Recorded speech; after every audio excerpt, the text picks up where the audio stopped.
Assalamu alaikum class. This is Altaf Ahmed Kolachi and I welcome to all of you in Altaf's online academy. Yesterday we completed the perfect family of tenses and now it's the time to move on the new family of tenses, which is perfect continuous. There is a huge difference between the perfect tenses and perfect continuous tenses, and you will have to get it very rightly here in this lecture inshallah. अच्छा, हम perfect tense complete कर चुके हैं और अब हम perfect continuous family की जानिब बढ़ रहे हैं. अब हम टू बी टेंस कर चुके हैं, टू हैव टेंस कर चुके हैं, कंटिन्यूस टेंस कर चुके हैं, परफेक्ट टेंस कर चुके हैं, परफेक्ट कंटिन्यूस चल रहे हैं, अभी हमारे स्टार्ट आज हो रहे हैं. अच्छा, तो परफेक्ट कंटिन्यूस टेंस क्या कैसे पता लगे कौन सा सेंटेंस परफेक्ट कंटिन्यूस का है? अब कंटिन्यूस टेंस यानी प्रेजेंट कंटिन्यूस टेंस और परफेक्ट कंटिन्यूस टेंस में थोड़ा सा फासला है, यानी सिंबल के हवाले से थोड़ा सा ही फासला है, थोड़ा सा ही डिफरेंस है. वो आप गौर से समझें तो आप इजीली सेंटेंसेस को कैच कर पाएंगे, डिफरेंस समझ पाएंगे कि प्रेजेंट कंटिन्यूस का जुमला कौन सा है और प्रेजेंट परफेक्ट कंटिन्यूस का जुमला कौन सा है. अच्छा, तो स्टार्ट करते हैं. तो सिंबल इन उर्दू जो है इसकी वो क्या है? सिंबल इन उर्दू. अब उर्दू में जहाँ भी जिस सेंटेंस में लिखा हो, अच्छा हम प्रेजेंट कंटिन्यूस में हमने पढ़ा था रहा है, रहे हैं, रही है, ये था. अब इसमें है ता रहा है. अब ता रहा है कैसे आएगा? वो लिखता रहा है. अच्छा, अगर आपको सेंटेंस आ जाए कि वो लिख रहा है, वो है प्रेजेंट कंटिन्यूस सिंपली. अगर आपको वो लिखता रहा है, पढ़ता रहा है, आता रहा है, जाता रहा है, खाता रहा है, पीता रहा है, अगर ता सेंटेंस में लगा हुआ है और फिर आगे रहा है तो ये परफेक्ट कंटिन्यूस है. अगर ता नहीं लगा हुआ, सिर्फ रहा है लगा हुआ है, तो यानी वो प्रेजेंट कंटिन्यूस का जुमला है. ये फ़र्क है. ता रहा है, ते रहे हैं, ती रही है. तो ता जब लगा हो तो परफेक्ट कंटिन्यूस है, ता जब हटा दें तो सिर्फ कंटिन्यूस बन जाएगा. ठीक हो गया. अच्छा, अब इसके साथ दूसरी भी एक निशानी है. सिर्फ लगा होगा रहा है, रही है, रहे हैं, रहा हूँ लगे हुए होंगे, तो लेकिन उसके साथ फिर सिंस और फॉर का यूज़ होगा. मिसाल के तौर पर अगर सेंटेंस में ये ता लगा हुआ है तो फिर आप तो कंफर्म हो जाएंगे परफेक्ट कंटिन्यूस का सेंटेंस है. अगर ता नहीं लगा हुआ, सिर्फ ये ही रहा है लगा हुआ है, तो फिर इसके साथ सिंस या फॉर का यूज़ सेंटेंस में होगा. अगर ये लगा हुआ है और इसके साथ सिंस और फॉर का यूज़ है तो फिर भी वो सेंटेंस परफेक्ट कंटिन्यूस का होगा. कैसे? मिसाल के तौर पर आपके पास सेंटेंस है, वो सुबह से ख़त लिख रहा है. अब यहाँ पर ता नहीं लगा हुआ, सुबह से ख़त लिख रहा है लगा हुआ है, तो सुबह से सिंस और फॉर यहाँ पर यूज़ हो गया ना. तो जहाँ पर सुबह से सिंस मॉर्निंग, ठीक है, तो जहाँ पर सिंस इस्तेमाल हो जाए या फॉर इस्तेमाल हो जाए तो भी आप कंफर्म कर लें कि वो सिर्फ कंटिन्यूस का जुमला नहीं है, भले वो रहा है लिखा होगा. तो सिंस और फॉर यूज़ हो गए तो ये सेंटेंस हो जाएगा परफेक्ट कंटिन्यूस का. क्योंकि याद रख लें, सिंस और फॉर सिर्फ और सिर्फ परफेक्ट कंटिन्यूस टेंसेस में यूज़ होते हैं. आई रिपीट, सिंस और फॉर सिर्फ परफेक्ट कंटिन्यूस सेंटेंसेस में यूज़ होते हैं. तो जहाँ पर सिंस इस्तेमाल हो या फॉर इस्तेमाल हो, you must have to be 101% sure about it कि that sentence belongs to perfect continuous family. अच्छा, उसके बाद अगर सिंधी में सेंटेंस आपको दिया गया तो सिंधी में क्या होगा? सिंधी में लिखा होगा दो रहो आहे, दी रही आहे, दा रहा आहिन, दा रहा आयूँ, इस तरीके से होंगे. अब दा का मतलब फॉर एग्ज़ाम्पल तो होगा हु ख़त लिखी रहो आहे. जहाँ पर हो रहो आहे तो वो तो प्रेजेंट कंटिन्यूस का जुमला होगा. हु ख़त लिखन दो रहो आहे, पढ़न दो रहो आहे, वेंदो रहो आहे, ईंदो रहो आहे, खाई दो रहो आहे, लिखन दो रहो आहे, पढ़न दो रहो आहे, ॾिसन दो रहो आहे, खोलींदो रहो आहे, बंदि कंदो रहो आहे. जहाँ पर हो दो रहो आहे, दो रहो आहे के साथ जब दो लग गया ना तो ये परफेक्ट कंटिन्यूस का जुमला हो गया. जैसे सेंटेंस में ता लग गया तो परफेक्ट कंटिन्यूस हो गया. अच्छा, अब इसका दूसरा भी एक तरीका है, दूसरा ये कि जहाँ पर सिंस और फॉर लग जाए सेंटेंस में, सिंस और फॉर प्लस में फिर भले रहो आए हो, फिर दो ना हो, फिर रहो आए हो और सिंस लगा हुआ हो या फॉर इस्तेमाल हो सेंटेंस में, तो फिर भी वो परफेक्ट कंटिन्यूस का जुमला है। क्योंकि मैंने आपको अभी बताया कि जहाँ पर सिंस और फॉर इस्तेमाल हो तो आपको कंफर्म होना चाहिए कि वो परफेक्ट कंटिन्यूस का जुमला होगा, क्योंकि सिंस और फॉर सिर्फ कंटिन्यूस में इस्तेमाल नहीं होते, सिंस और फॉर सिर्फ परफेक्ट कंटिन्यूस में इस्तेमाल होते हैं। समझ आ रही है मेरी बात? अब कैसे लिखा होगा, वो हू सुबह खां लिखंदो रहो आहे, हू मंझंदि खां मूंखे कॉल करे रहियो आहे, हू शाम खां रोई रहियो आहे, हू रात खां तव्हांखे यादि करे रहियो आहे। इस तरीके से होगा। तो जहाँ पर सिंस और फॉर इस्तेमाल हो जाएं वहाँ पर भले रहो आई हो, दो ना लगा हुआ हो, तो फिर आप कंफर्म हो जाएंगे कि वो सेंटेंस परफेक्ट कंटिन्यूस का है। ठीक हो गया। अच्छा, अब बढ़ते हैं इसके इंग्लिश हेल्पिंग वर्ब कौन से हैं। इसके इंग्लिश हेल्पिंग वर्ब है have been and has been.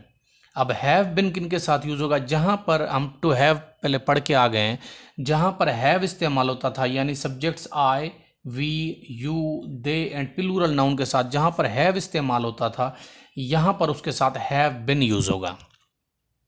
Jin subjects के साथ हैज़ इस्तेमाल होता था यानी he, she, it and singular noun जिनके साथ हैज़ इस्तेमाल होता था, यहाँ पर हेल्पिंग वर्ब के तौर पर उनके साथ हैज़ बिन इस्तेमाल होगा। Got it? अच्छा, अब उसके बाद जैसे हम परफेक्ट फैमिली पढ़ के आ गए ना, परफेक्ट टेंस में हमने form of verb third use किए थे। अब जहाँ पर कंटिन्यूस फैमिली हो तो वहाँ पर एक्शन वर्ब में हमेशा इंग फॉर्म यूज़ होती है। आई रिपीट, भले वो सिंपली कंटिन्यूस हो या परफेक्ट कंटिन्यूस सेंटेंसेज हो, एक्शन वर्ब की वहाँ पर कौन सी फॉर्म यूज़ होती है? इंग फॉर्म इस्तेमाल होती है एक्शन वर्ब की। ये आप याद रख लें। ठीक हो गया। अच्छा, अब इसकी फॉर्मेशन या स्ट्रक्चर की तरफ बढ़ते हैं। तो इसकी फॉर्मेशन या स्ट्रक्चर क्या है? इसकी फॉर्मेशन ये है कि अगर सेंटेंस पॉजिटिव का हो और आपको कंफर्म हो जाए प्रेजेंट परफेक्ट कंटिन्यूस टेंस का है, तो सबसे पहले आप रखेंगे सब्जेक्ट, उसके बाद हेल्पिंग वर्ब। अब हेल्पिंग वर्ब कौन सा? अगर सब्जेक्ट्स में ये है तो हेल्पिंग वर्ब हैव बिन, अगर सब्जेक्ट्स में ये है तो हेल्पिंग वर्ब हैज़ बिन। उसके बाद एक्शन वर्ब, एक्शन वर्ब की कौन सी फॉर्म? इंग फॉर्म। उसके बाद ऑब्जेक्ट, फुल स्टॉप। अगर सेंटेंस नेगेटिव है तो सबसे पहले सब्जेक्ट, उसके बाद हेल्पिंग वर्ब, हेल्पिंग वर्ब के बाद नॉट, उसके बाद बिन। अच्छा, अब हेल्पिंग वर्ब के यहाँ पर देखें दो वर्ड्स हैं, हैव बिन, हैज़ बिन, यानी एक हैव बिन दूसरा हैज़ बिन दूसरा वर्ड। तो यहाँ पर हेल्पिंग वर्ब का मतलब हेल्पिंग वर्ब का पहला वर्ड यानी हैव या हैज़, ये पहला वर्ड है ना, बिन दूसरा वर्ड है, तो यहाँ पर हैव या हैज़, उसके बाद बिन यहाँ पर आकर लगेगा बिन, उसके बाद एक्शन वर्ब की इंग फॉर्म, उसके बाद लास्ट में ऑब्जेक्ट। अगर सेंटेंस इंटेरोगेटिव है तो सबसे पहले हेल्पिंग वर्ब यानी हेल्पिंग वर्ब का पहला वर्ड हैव या हैज़, उसके बाद सब्जेक्ट, उसके बाद बिन, उसके बाद एक्शन वर्ब की इंग फॉर्म, उसके बाद ऑब्जेक्ट, आखिर में क्वेश्चन मार्क, क्योंकि इंटेरोगेटिव है। अगर सेंटेंस इंटेरोगेटिव और नेगेटिव है तो सबसे पहले हेल्पिंग वर्ब, हेल्पिंग वर्ब के बाद सब्जेक्ट, सब्जेक्ट के बाद नॉट, नॉट के बाद बिन, यानी यहाँ पर हेल्पिंग वर्ब का पहला वर्ड, यहाँ पर बिन, उसके बाद एक्शन वर्ब, एक्शन वर्ब की इंग फॉर्म, उसके बाद ऑब्जेक्ट, ऑब्जेक्ट के बाद क्वेश्चन मार्क। अच्छा, अब हम एग्जांपल्स में आते हैं। एग्जांपल में लिखा हुआ है वो ख़त लिखता रहा है।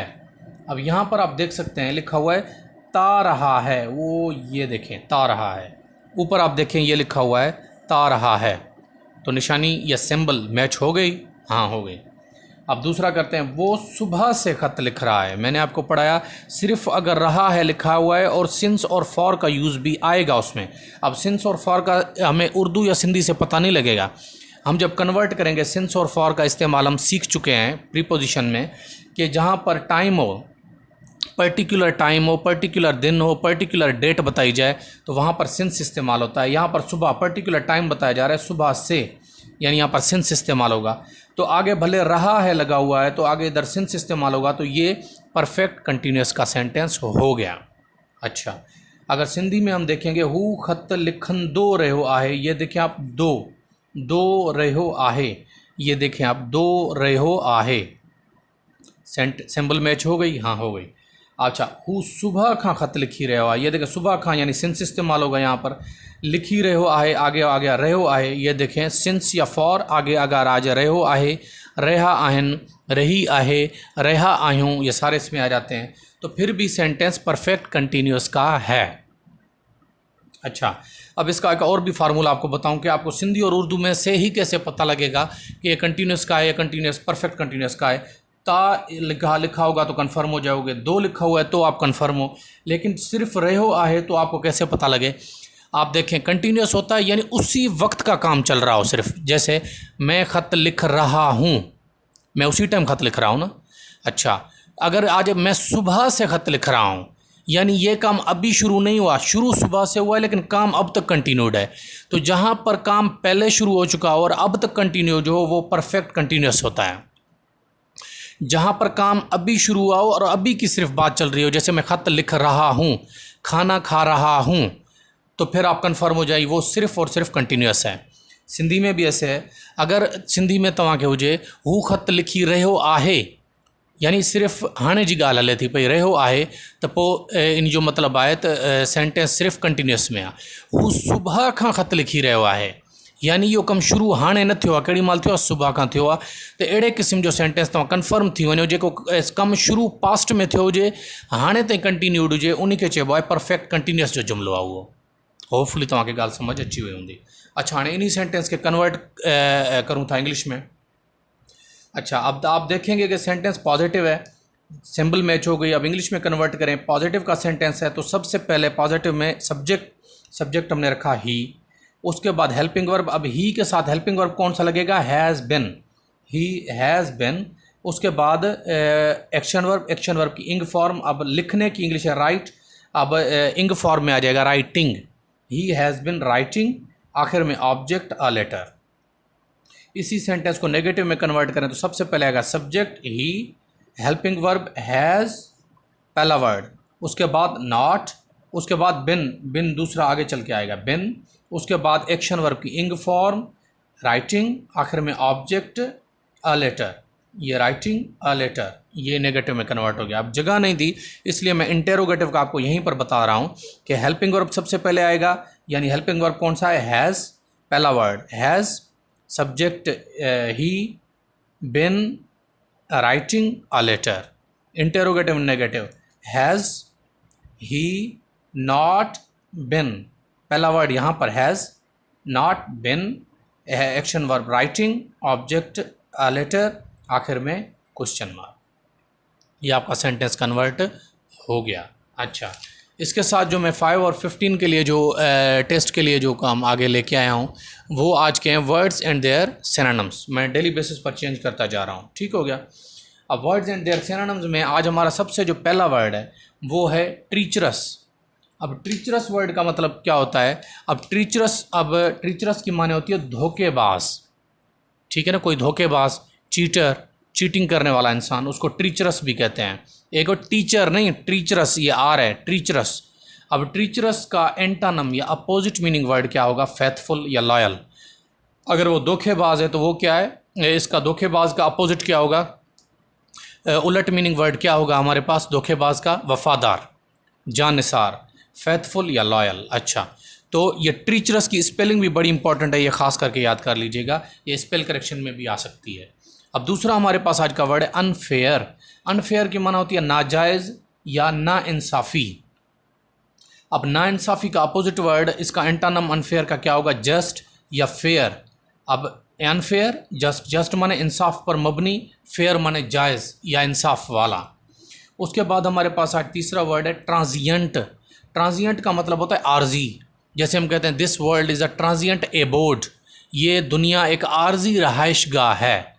ट्रांजिएंट माने आर्जी। इसका जो अपोजिट मीनिंग वर्ड है वो है परमानेंट या इटर्नल, दायमी, जिसको हम कहते हैं। ट्रांजिएंट के माने आर्जी होता है, इसकी भी स्पेलिंग बड़ी इंपॉर्टेंट है, याद कर लीजिएगा, TRANSIENT। अच्छा, उसके बाद हमारे पास वर्ड है वीकन। वीकन की माने होती है कमज़ोर करना किसी चीज़ को या किसी आदमी को, किसी शय को, किसी इंसान को, ठीक है। वीकन माने कमज़ोर करना। अच्छा, वीक जैसे पढ़ा है ना हमने, कमज़ोर, वीकन उसका वर्ब है, कमज़ोर करना। तो इसका उलट मीनिंग वर्ड या एंटानम या अपोजिट मीनिंग वर्ड क्या होगा? वो होगा एम्पावर, किसी को ताकतवर बनाना, स्ट्रेंथन, किसी को ताकत मुहैया करना, ठीक है। तो ये इसका अपोजिट मीनिंग वर्ड है। उसके बाद हमारे पास वर्ड है टिमिड। टिमिड की माने होती है डरपोक, बुज़दिल, जिसको हम कहते हैं बुज़दिल या डरपोक, ठीक है ना। इसकी ये माने भी भले आप लिख लें, बुज़दिल या डरपोक। अब इसका उलट मीनिंग, बुज़दिल का उलट मीनिंग क्या होगा? बहादुर, ब्रेव या डेयरिंग। डेयरिंग माने हिम्मत करने वाला, बहादुर।